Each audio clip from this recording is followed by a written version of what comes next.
हाय दोस्तों, Jai Hind and you are welcome in my channel Santosh physics वाला। Last video में मैंने आप लोगों को रिफ्रैक्शन और क्या बात किया था, रिफ्रैक्शन रिफ्लेक्शन के बारे में और रिफ्रैक्टिव इंडेक्स तक की मैंने बातें कर लिया था, सब कुछ बातें कर लिया था। और आपके एग्ज़ाम बहुत नज़दीक आ रहे हैं और आपसे रिक्वेस्ट है कि प्लीज़ आप लोग मन लगा के पढ़ाई करें। आपके पास बहुत ही कम वक्त है, आपको जहाँ से भी जैसे भी कुछ भी सुविधा मिलता है पढ़ने के लिए पढ़ सकते हैं। अगर आप लोगों को कोई भी कमेंट हो कि मुझे इस टॉपिक पर सर वीडियो बना दीजिए, मुझे ये टॉपिक समझ में नहीं आता, ओके, मैं उस पर वीडियो बना दूंगा और आप समझ लीजिएगा। और किसी प्रकार की इंक्वायरी है तो मुझे कमेंट बॉक्स में आप लिख सकते हैं। और फिलहाल हम एक नया टॉपिक लेकर के आए हैं, टोटल इंटरनल रिफ्लेक्शन। ये बहुत ही इम्पोर्टेंट टॉपिक है, आप इसको मतलब ना होता है छोड़ नहीं सकते, एग्जिट नहीं कर सकते हैं। और ये आपसे इतना रिक्वेस्ट ज़रूर रहेगा कि प्लीज़ वीडियो को लास्ट तक ज़रूर देखिएगा। और ज़्यादा नहीं कहूँगा मैं, शेयर एटलीस्ट ज़रूर कीजिएगा ताकि आप लोग के साथ साथ कोई और भी इसका फ़ायदा उठा सके। ठीक है, आप मन भटकाएंगे नहीं, मज़ा आ जाएगा। बहुत प्यार से मैं पढ़ाता हूँ, ठीक है, कभी कभी उससे भी ज़्यादा। ठीक है, टोटल इंटरनल रिफ्लेक्शन क्या होता है? ठीक है, नाम में छुपा हुआ कि टोटल इंटरनल रिफ्लेक्शन मतलब सारा का सारा अंदर में अंदर ही रिफ्लेक्शन हो जाता है, उसी को टोटल इंटरनल रिफ्लेक्शन बोलते हैं। ठीक है, इसको समझने के लिए हम बनाना चाहते हैं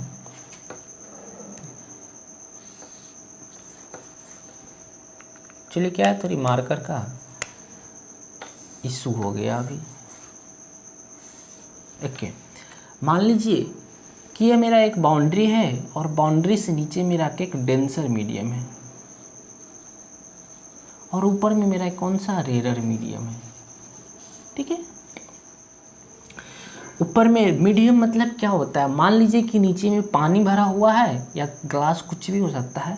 नीचे में मेरा पानी भरा हुआ है या ग्लास हो, कुछ भी हो सकता है। मान लीजिए कि क्या ग्लास है, मतलब शीशा है ना, शीशा, ग्लास, कांच बोलते हैं। और ऊपर क्या है, मतलब कुछ नहीं, हवा भरा हवा है। ठीक है, और मैं क्या कर रहा हूँ, शीशे के अंदर में घुस के टॉर्च जला रहा हूँ। ठीक है, अगर मैं टॉर्च जलाऊंगा, ठीक है, तो एक्चुअली क्या होता है, जब लाइट, फिलहाल में हमारा कौन सा मीडियम है, डेंसर मीडियम है। जब लाइट हमारा डेंसर से रेयर में घुसेगा तो क्या होगा कि इन नॉर्मल से दूर चला जाएगा। एक्चुअली नॉर्मल से दूर चला जाएगा। इन लाइन कौन सी लाइन होती है, नॉर्मल लाइन होती है। ठीक है, ये वाला एंगल को क्या बोलते हैं, एंगल ऑफ इंसिडेंस, और ये वाला एंगल को क्या बोलते हैं, एंगल ऑफ रिफ्रैक्शन बोलते थे। ठीक है, जब लाइट रे आपका डेंसर से रेयर मीडियम में जाता है तो याद रखिएगा इस केस में एंगल ऑफ इंसिडेंस जो होता है ना, एंगल ऑफ रिफ्रैक्शन से छोटा होता है। समझ रहे हैं ना, छोटा होता है।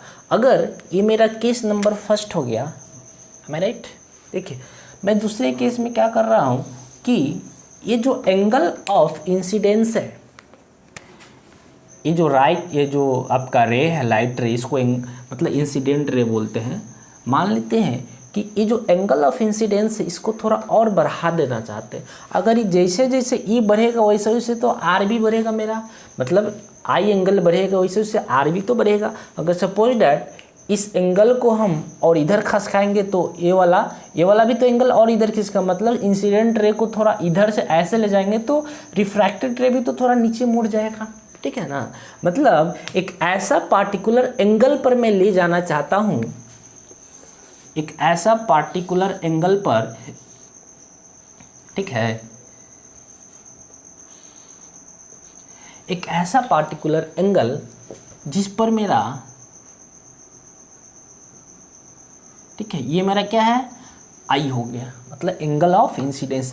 मतलब इसको इतना ज़्यादा हम बढ़ाए हैं, थोड़ा बढ़ा नहीं है एक्चुअली, सब सेम ही दिख रहा है, बढ़ाना तो पड़ेगा।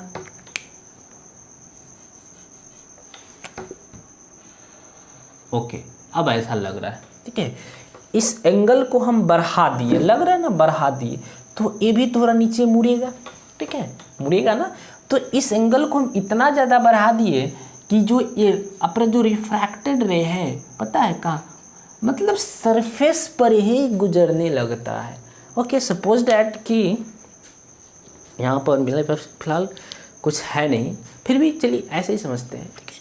मान लीजिए कि ये हमारा ग्लास है, ठीक है, और ऊपर हवा है, तो हम इसके अंदर से जो था ना टॉर्च जला रहे हैं, तो टॉर्च जैसे जलेगा तो थोड़ा मुड़ेगा, तो ऐसे जैसे इसको मुड़ाएंगे जो लाइट रे क्या हो जाएगा, इस पर मतलब सरफेस पर जो था ना जो रिफ्रैक्टेड रे इस सरफेस पर ही चला जाएगा, ना ऊपर ना नीचे, ठीक है।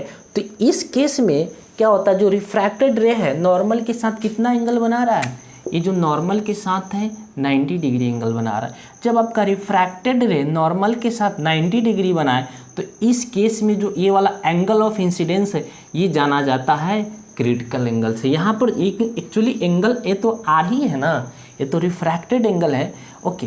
तो यहाँ पर जो if R equal to 90 degree, ठीक है, इन दिस केस, ठीक है, आई, ठीक है, जो आई बन जाएगा आपका क्या, IC बन जाएगा, यानी इसी को बोलते हैं क्रिटिकल एंगल बोलेंगे।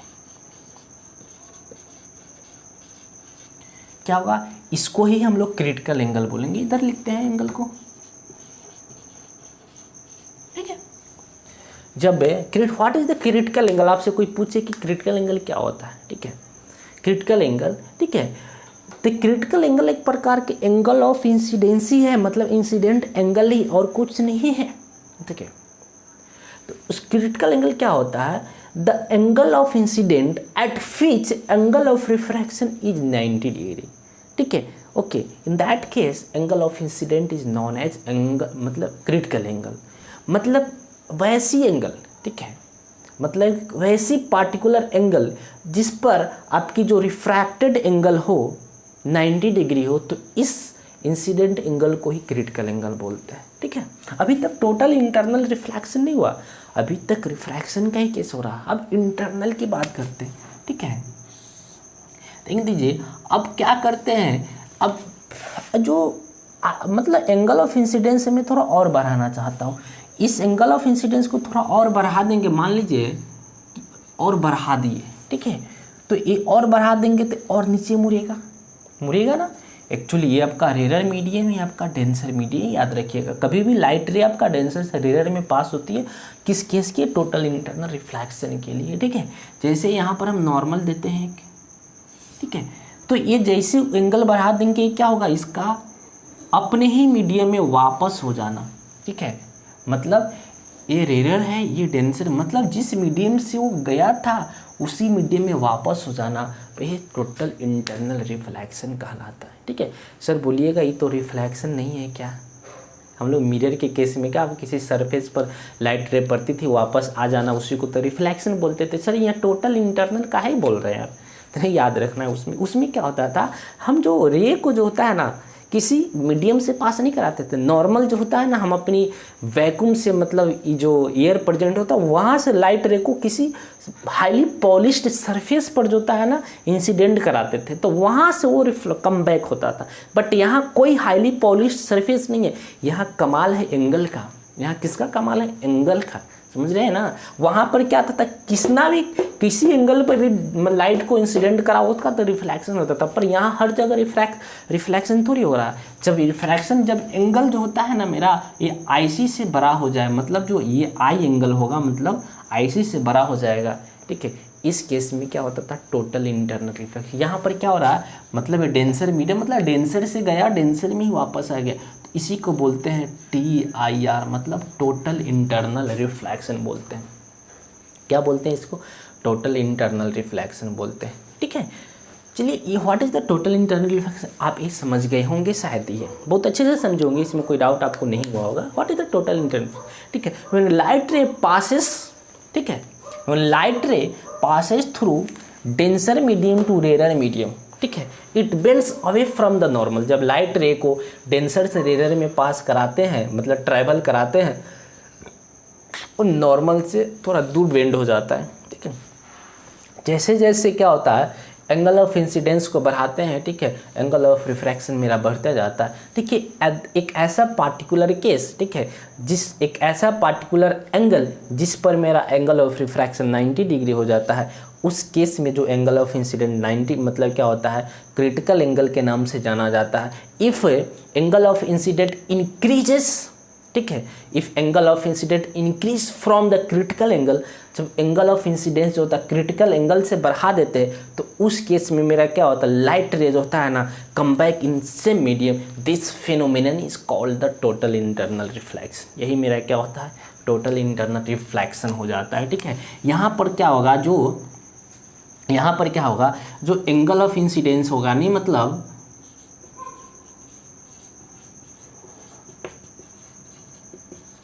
Angle of incidence, what is the angle, I greater than क्या होगा, किससे, आईसी से, ग्रेटर देन इसको लिख दूं, इज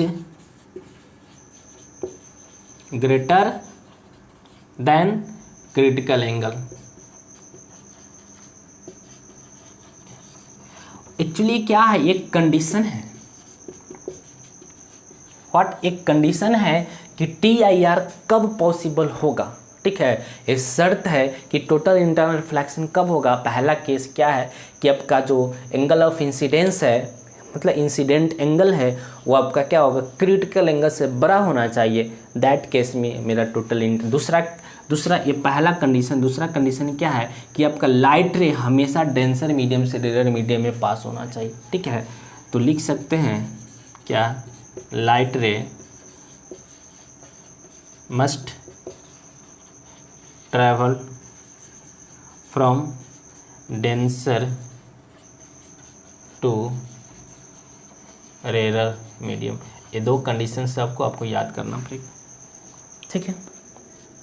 ओके, ये समझ गए। अब हम अप्लाई करने जा रहे हैं क्या, स्नेल का नियम क्या होता है। इसी में एक बहुत ही शानदार क्वेश्चन बनता है हमारा, ठीक है। एक्चुअली क्या बात करते हैं, अगर डेंसर मीडियम है तो इसका भी कुछ रिफ्रैक्टिव इंडेक्स होगा। रेयर मीडियम का मान लेते हैं कि जो रेयर मीडियम है हमारा क्या है, एयर है, ठीक है। रेयर मीडियम में हमारा एयर प्रेजेंट है और डेंसर मीडियम में हमारा कुछ मीडियम प्रेजेंट है, ठीक है। मतलब मान लेते हैं ग्लास ही माने, ग्लास है, ठीक है। तो इसकी रिफ्रैक्टिव इंडेक्स मान लेते हैं μ1 है, इसकी रिफ्रैक्टिव इंडेक्स क्या है, μ2 मान लेते हैं, ठीक है। तो हम स्नेल का नियम जो होता है ना इसमें लगाने जा रहे हैं, ठीक है। We are applying Snell's law, ठीक है। इन दैट केस, इस केस में, ठीक है, क्या होगा जब लाइट हमारा क्या डेंसर मीडियम से, जिस मीडियम से जाता है, एक्चुअली लाइट कहाँ से जा रहा है, डेंसर मीडियम से, मतलब इस मीडियम से, तो उसका रिफ्रैक्टिव इंडेक्स क्या है, μ2 है। तो μ2 और कौन सा एंगल बना रहा है, आईसी बना रहा है इसमें, ठीक है। तो क्या हो जाएगा, मतलब क्रिटिकल एंगल बना रहा है। तो यहाँ पर क्या होता है, साइन ऑफ क्या लिखूंगा, आईसी, ओके। उसमें क्या है, किस मीडियम में जा रहा है, इसमें, जिसका रिफ्रैक्टिव इंडेक्स क्या है, 1 है। उसके बाद जो एंगल ऑफ रिफ्रैक्शन होता है वो लिखते क्या है, साइन आर, ठीक है। यहाँ पर लेट, ठीक है, μ2 को हमने म्यू मान लिया टोटल यहाँ पर, और μ1 इक्वल टू क्या जगह 1, बिकॉज यह एयर है हमारा, क्या है, ये हमारा एयर है, ठीक है ना। तो एयर का रिफ्रैक्टिव इंडेक्स हमको पता है कि 1 होता है, क्या होता है, 1 होता है। ये टोटल वैल्यू को इसमें डालिए, तो μ2 की जगह हम क्या डालेंगे, म्यू साइन आईसी, तो मेरा ऐसे ही रहेगा। आईसी क्या है, क्रिटिकल एंगल है, ठीक है। तो μ1 की जगह 1 डालेंगे, यहाँ पर क्या हो जाएगा, साइन ऑफ 90 डिग्री, ओके। तो साइन 90 का वैल्यू 1 होता है। यहाँ पर क्या बात कर, तो साइन ऑफ आईसी क्या हो जाएगा, ये म्यू इधर जाएगा, ये टोटल 1 हो जाएगा, 1, म्यू इधर आएगा तो क्या हो जाएगा, ये 1। तो आपसे एग्जाम में ये सवाल पूछे जा सकते हैं, what is the relation between critical angle and refractive index. तो कहेगा drive the relation between critical angle and refractive index. तो क्या कहते हैं, ये डायग्राम बना करके आप इतना काम कर देंगे तो आपका डेरिवेशन हो जाएगा 2 मार्क्स का, समझ रहे हैं ना। और बहुत ही अच्छा होता है सब करना, समझ गए ना। अब देखिए एक चीज़ हम क्या बात है, यहाँ से आपको एक चीज़ देखने को मिलेगा, क्या देखने को मिलेगा, देखिए अगर जो क्रिटिकल एंगल है वो inversely proportional to the refractive index है, यानी अगर जितना ज़्यादा रिफ्रैक्टिव इंडेक्स होगा किसी मीडियम का, उसका क्रिटिकल एंगल उतना ही कम होगा, ओके। जितना कम होगा रिफ्रैक्टिव इंडेक्स, क्रिटिकल एंगल उतना ही ज़्यादा होगा। मैंने एक एग्जांपल से बात करता हूँ, ठीक है। यहाँ पर सिंपल सी बात है, तो यहाँ लिख सकते हैं, ठीक है। यानी अगर एक ग्लास है जिसका रिफ्रैक्टिव इंडेक्स, ठीक है, क्या आपका 1.5 है। वाटर का रिफ्रैक्टिव इंडेक्स क्या है मेरा 1.33 है, और डायमंड का रिफ्रैक्टिव इंडेक्स क्या है 2.4 है। तो इसमें सबसे कम रिफ्रैक्ट मतलब क्रिटिकल एंगल किसका होगा, डायमंड को होगा, बिकॉज डायमंड का जो होता है ना रिफ्रैक्टिव इंडेक्स सबसे ज़्यादा है, इसीलिए इसका क्रिटिकल एंगल क्या होगा, बहुत ही कम होगा। यानी जो अगर बात करते हैं यहाँ से, ठीक है इसी में बात कर लूँ, यहाँ से अगर IC बढ़ेगा, ठीक है यहाँ से बात करता हूँ, अगर मेरा रिफ्रैक्टिव इंडेक्स बढ़ेगा तो क्या होगा, क्रिटिकल एंगल ऑटोमेटिक घटेगा, जस्ट अपोजिट हो जाता है। जितना ज़्यादा रिफ्रैक्टिव इंडेक्स होगा किसी मीडियम को उतना ही ज़्यादा क्या, उतना ही कम क्रिटिकल एंगल होगा, समझ रहे हैं ना। तो ये सारा फंडा मेरा क्या था, टोटल इंटरनल रिफ्लेक्शन था, उससे रिलेटेड जो भी मतलब कंसेप्ट होता है बिल्डअप होना चाहिए, हमने कर दिया। बस इसकी नोट्स में प्रोवाइड कर दूंगा, फिर भी आप जो होता है ना यहाँ से नोट्स को कॉपी कर सकते हैं वीडियो पॉज करके, अच्छा लगेगा क्योंकि वीडियो का साथ में आप नोट्स बनाते हैं तो आपके लिए बेटर रहेगा। Thank you so much. Please subscribe the channel and share the video and like the videos. Thank you.